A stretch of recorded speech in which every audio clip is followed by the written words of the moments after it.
All right. Oh, Harvey, I wanted to point out we're going to be joined by a couple members. Well, I don't know if they're. Are you guys IPMS members from Ireland tonight? Oh, really? Excellent. We have Dermot's on already, and Dermot, Yep. we're going to have anybody else join? Do you think? No, it's just going to be me. Everybody, my colleague Pat was going to join, but he's gone to. He messaged me to say it was too late for him, so he's gone off to bed. Yeah, it is rather late out there. So. Well, welcome, and maybe you can introduce yourself too right after we do some short intros. That's great. So welcome aboard. He sent me a few pictures for the show and tell. So great. Yeah, Dive in. Dermot, we got a big member here in our club, Jerry Brennan, really great guy, a modeler who goes to the Nationals quite a bit. All that guy does is build Irish aircraft. That's all he does. I guess with a last name Brennan, I really can't make the link there, but maybe you can. But I used to hang my airplanes from my ceilings, and then a pellet rifle got in the way, and I shot them all down. But that's my problem. Hey, Lorenzo. From the ceilings, and I wanted to pretend that I had a crash going. So I had an old Hawk Viscount that I dropped, and I have the old 8mm film that shows this thing hitting the ground, breaking into a dozen black pieces. No. But then I sprayed it with some lighter fluid because I wanted to see a fire. Just to say I didn't see a fire, but got this stringy black smoke that came up, which alerted my mother right away to what I was doing. You know, I think a lot of those stories we all did, and if we did them now, I think the child psychiatrists would all be in town seeing us. So times have changed, I would think. That's true. Yeah. Okay, we got 22 on. How long do you want to wait a bit more, David? What do you think? Wait a bit more? What do you think? Yeah, we got a couple other people coming in. Like now we have 23, so Okay. 2 more minutes.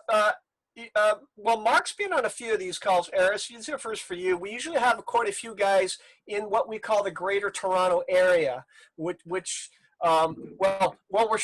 stretching it a bit if we include Glenn's crew from Ottawa. I wouldn't consider that Greater Toronto Area, but we've got guys from Hamilton and Toronto is basically in a larger region of about 6 million people, and believe it or not, all the clubs get along.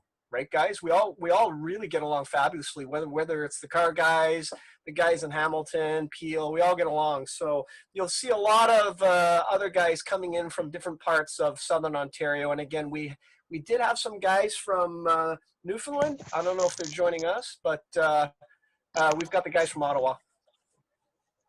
And Glenn, I'll join you guys on your call. Oh, great. Thank you. Yep. It will be our second only. Ooh, Yeah. good stuff. Okay, Howard, we got about 23 people on right now, so it's almost 20 to 8. People can join in as they see fit, right? So. I guess so. Okay, you all set, guys? Yeah, let's go. I'm all ready. Okay, so we're going to go right into introductions, and why don't we start with Ireland? Can you just give a shout out and talk a little bit about a bit about you, Dermot, and your group? Thanks very much, Harvey, and thanks for the invite, everybody. Really appreciate it. We got contacted on. We follow you guys on Twitter, and you follow us back. And we exchanged a couple of messages, and so here I am representing IPMS Ireland. Great. We've got about 3 or 4 chapters in the country. So modelers spread from the West Coast to the East Coast. We do a monthly meeting like this as well. Oh. Every first or second Saturday of the month. So everyone wants to get up early on a Saturday morning, you're more than welcome to join us. So we do similar to, yeah. Sorry, go ahead. Sorry. So yeah, we do a monthly Zoom like this. We're hoping to get back to face-to-face meetings maybe by the fall. And me, myself, I look after our Twitter account, and I'm on our national committee. And yeah, getting back into modeling about 15 years. I followed some of Harvey's builds online because I just found them. So thanks for those, Harvey. Thanks for the tips online. And yeah, it's a really the last year and a half is the hobby has really exploded here in the country with because of all of this, because we're at home. And Oh yeah. you know, it's just going from strength to strength. And yes, we missed the physical meetups and that, but we're really looking forward to shows again and getting to travel and that. So Yeah, that's for sure. Is this a good time for you?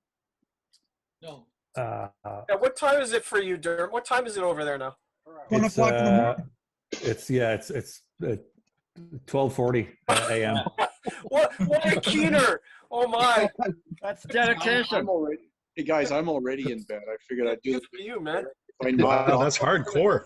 You know, yeah, that's hardcore, Dermot. And you know, the irony of all this is I've attended a couple of IPMS meetings. Of course, the guys from IPMS Northeast New York, who are on a couple of them are on the call. I've been to some Pittsburgh meetings, some Detroit meetings, and this is really, ironically, it's really opened up, connecting us.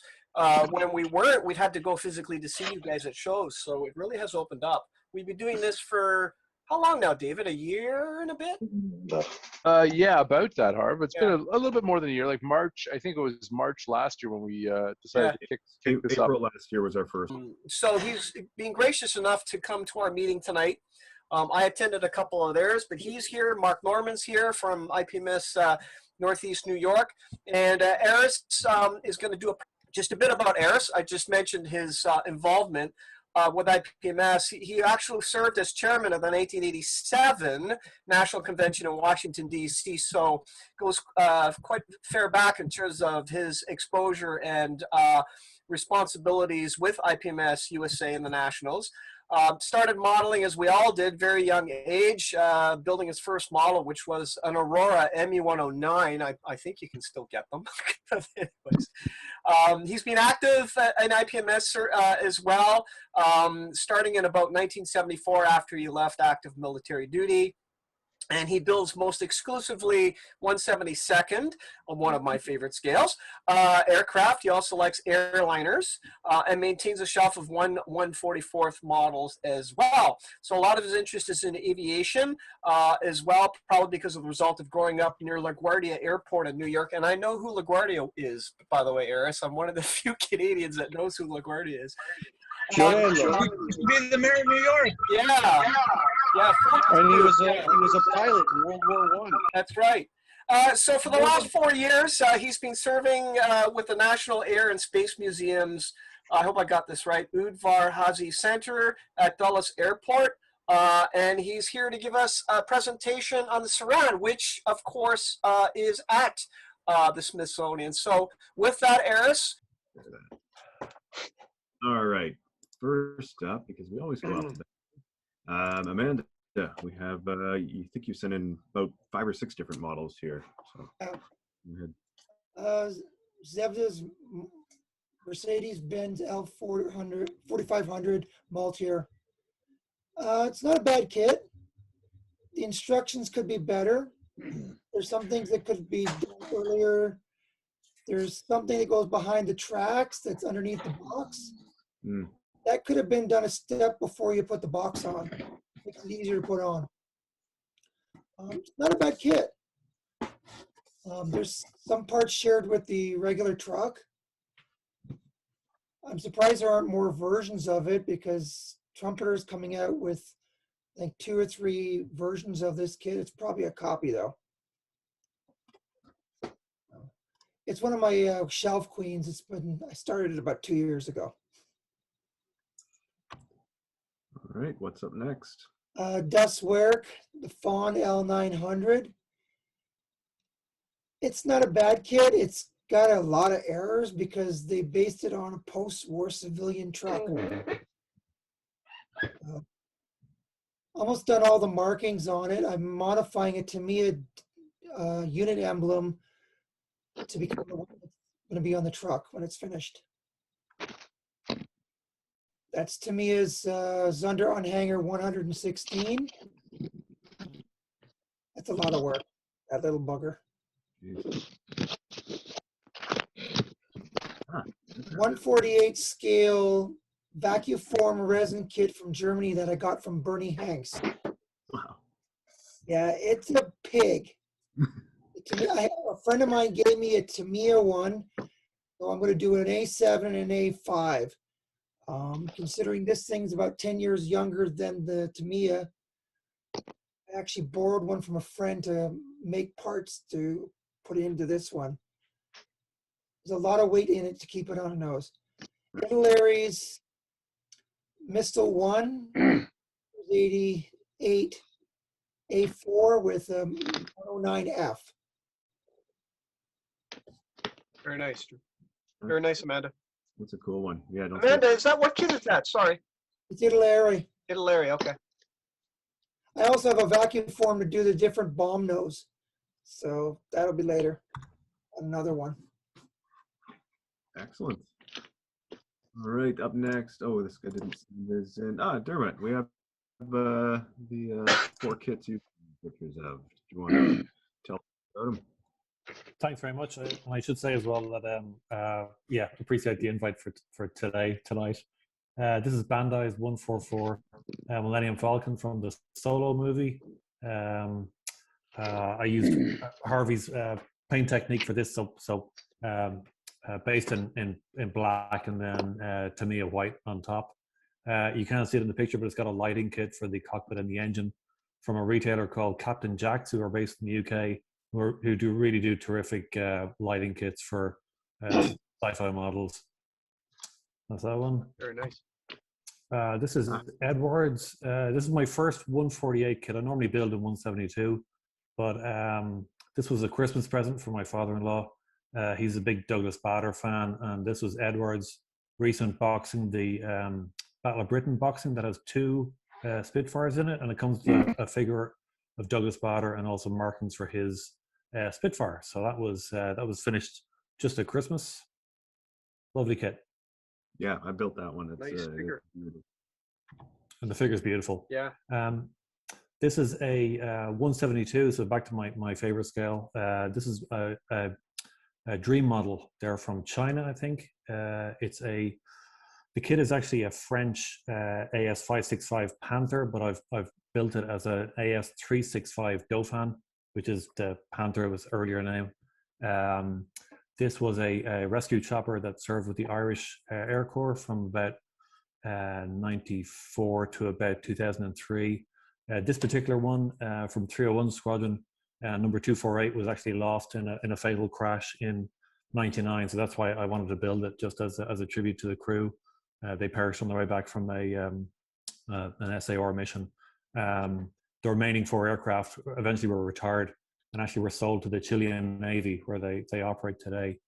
Beautiful kit, really, really nice kit. The Dream Model 1 comes with photo etch. They're hard to get, but if you like 172 choppers and if you like the Dauphin, this is the one to go for. I'd have to say. Where'd you get Super the accurate. markings? So the markings are from there's an Irish manufacturer of Irish Air Corps decals called Max Decals. These particular ones are kind of hard to find, but actually if you go on the forums or go on the web or ask the IPMS Ireland forum, somebody will help you out with Irish Roundels, the Celtic Boss. So yeah, you'd always get a set, or somebody will sort you out if you ever needed some. And in progress. And then this is just currently ongoing. I'm a bit of a Star Wars nerd, so this is the Revell. It's like the push fit snap kit of the A-wing, but actually they're really nice little detailed kits. So I got this. This was cheap in my local store. It was 30% off because the box was broken. So yeah, just giving it's a pre-painted kit, but I'm just giving it a better paint job, and yeah, just trying to tidy it up. And it has light. Did you strip the paint first? No, I just shot it with some primer first, and then just paint over that. Very cool. Excellent work. Thank you for sharing with us today. Thank you. Mr. Harvey Lowe. Okay, yeah, I'm also mostly a 72nd guy. This is only my 3rd 148, or what do I pick? A hard subject. This is the inside of a Heinkel 111, but it's a Heinkel earlier version 111, a B2 model, a Pedro from the Civil War. This is the 148th monogram kit, which I backdated. Next slide. These are just some shots of the interior. I used an old resin conversion set from Cutting Edge I had in my stash and said I might as well do it, but it was a lot of work. This is the interior of a 111 early variant, so not the one that you'd normally see in the Battle of Britain, like an H, for example. This is a B2 variant, so it's quite different in the nose. Next slide. That's the obviously the cockpit dash. Next slide. Now I used a Cameo cutter to cut the pattern through a cutter and put it on Tamiya kabuki tape so I get the pattern right on the final aircraft. So if you are out there looking for one, I bought the Cameo 4 about 3 months ago and I love it. Next slide. That's the business end of the gun tub, the lower dust bin gunner's position on the Heinkel 111. And it's quite a nice conversion set. This piece was entirely resin, but it really fit nice. I had to do a lot of surgery though to the undersides to remove the bathtub configuration of the later Heinkel 111 variant. Next slide. So that's basically what it is. It's big for me. I'm a 72 guy. This thing in 148 is actually huge for me. But it was a fun build and a unique aircraft. So a lot of people when they saw it locally, they thought it's the Rodin kit. No, that's 72nd. This is a 48th Beast.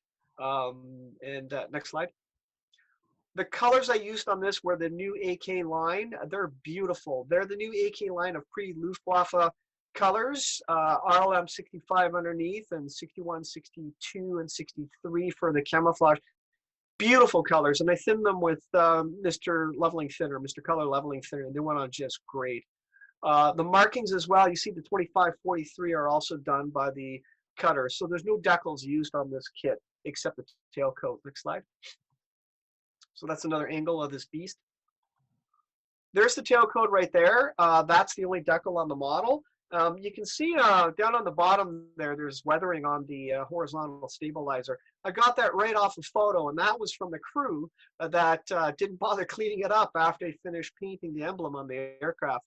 So I thought, you know what, let's add some armor weathering to this thing. And that kind of rounded out the project. It's going in either the next issue or the one after in scale aircraft modeling in the UK. So just watch out for the details there. And on the last slide, just some of the weathering I did on the underside of the landing gear. Beautiful. And then, oh yeah, then you did throw in one. And then there's the markings, and that's it for me. How old is the monogram kit? The monogram kit is very old. It's probably like 90s, I think, if I'm not mistaken. I'm not a 48th guy, but I think it's about mid 90s. But the cutting edge set's also around that time, and it's ridiculously rare now. So I thought, instead of selling it, or I got to do it. So I said I don't want it sitting on my shelf and losing it. So that's why I did it. Was cutting edge David Kloss? Yeah, I think so. I think so. Okay. Yeah. That's it. Okay. All right. Up next, Ted Barrett's and Meteor looks like. Yeah, that's the HK 32nd scale Meteor F4. Holy crap! It's big. Yeah. There's a shot in a little bit that I'll show you. This is just a side view. I taped most of it together today. This is the interior. It's just sitting in there. I still have to do detail painting, but I just wanted it together to get a cheap feel for the aircraft. That's the other side of the interior. That's an overhead. The tailplanes I've glued on because I seem to have gotten into that habit of gluing them into place. And then I worry about leveling them out with the fuselage when I glue the fuselage together. Just saves on some work down the road once I get the whole thing glued together. Yeah. So, and I put this picture together just so the Meteor is a small plane by modern jet standards and that, but it shows you how big it is back at the time when it was being flown, because I put an overhead of my Slovakian 109 with it. So while the Meteor is a small plane, it's a lot bigger than a 109 or a Spitfire. And the one I'm doing is I didn't put a picture of the decal sets, but I'm doing I've got some converting work to do. I got to put wingtips onto it, extend the wingtips and make small nacelles on it because I'm doing the what they call the yellow peril. It's briefly held the world speed record at, I think, at 606 miles an hour in the late 40s. Anyways, that's where I am with it so far. Cool. Fantastic. Yeah, look forward to seeing that one come along. Yeah. And then Ying snuck a couple in under the wire here, sent them to me a few minutes ago. Hi guys. As everybody may recognize, this is A&B Club's M109 of the Israeli Dohar, which is the latest version of the M109 in Israeli service. As I was building this kit, it was challenging because I had never used a tweezer so much in all my life building this thing. This thing has so many little micro parts. I was very, very shocked. Not only that, this particular model build, I find it might be some of the other guys who might have tried this, but I've discovered that their instructions are very much like Dragon's, where they're a little misleading. And there was a couple times I had to go online and say, "Hey guys, how does this part go on?" So it was interesting, and it has been a challenge. There's a lot of moving parts on this thing, and a lot of tiny little bits that, you know, one little wrong handle with your finger and you'll break it. So you have to be so careful with this kit. But it's a very beautiful and very highly detailed kit. And what you're seeing is the weathering with the wash, the oil paint wash that I put on, and the dusting is also oil paint as well, put on. So it's an in progress, and there is basically what it is for the time being. There's still more to follow, but that's what I have for now. Good stuff, Yang. Gorgeous. Way to go, Ying. And then Glenn sent in links to his latest work. Glenn, so you got, I guess, 3 to go through here. Where did you want to start? That one? No, that wasn't it. What's that? I sent that link? Oh my God. Sorry, I sent the wrong one. Oh, well, you sent the Russian one? Okay. This one, it's a giant kit. It's probably, 1.5 foot diameter. Made by Tacom, very nice, mostly out of the box with a few details in the back.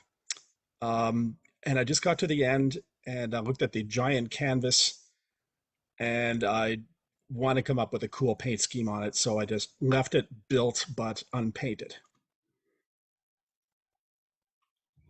Yeah, the only thing that I scratch built on that was a couple of hydraulic cylinders and a shock absorber mechanism on the back hatch. Other than that, That looks great, Glenn. There's some good overall shots. and it's big. That's great. Wow. Very cool. And then the other one you sent me was the CRAM. You forgot to put your dime in there, Glenn. Yeah, I forgot to put my dime for scale. No, I'd have to put like a coffee mug. This is the one I'm currently working on. It's RPG. I think it's one of the first kits that they released for weaponry. And this one was the CRAM CWIS. They released this around the same time as the Phalanx. But I wanted something a little bit different because everybody builds the gun and I wanted to do the missiles. If you're scared of photo etch, this is not the kit for you. There's lots and lots and lots and lots and lots and more photo etch. So it was going together fairly well. And then I got to this giant R2-D2 type of radar installation with a little bit of stuff inside, but I wanted to build a little bit something different. So I scratch built the search radar, which is on top.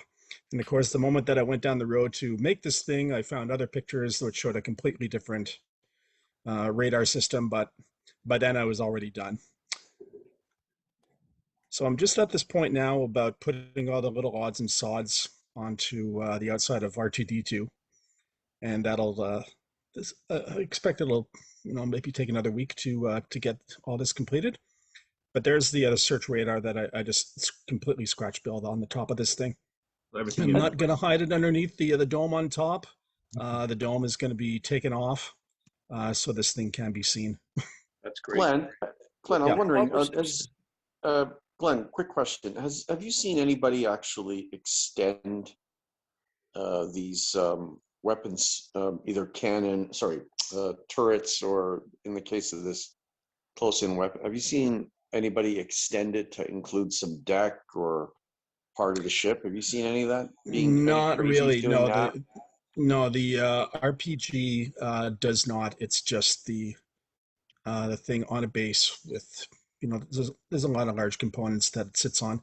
The Take-On giant AK-130 thing, it has a fairly large deck base, and it's about, at least a foot diameter.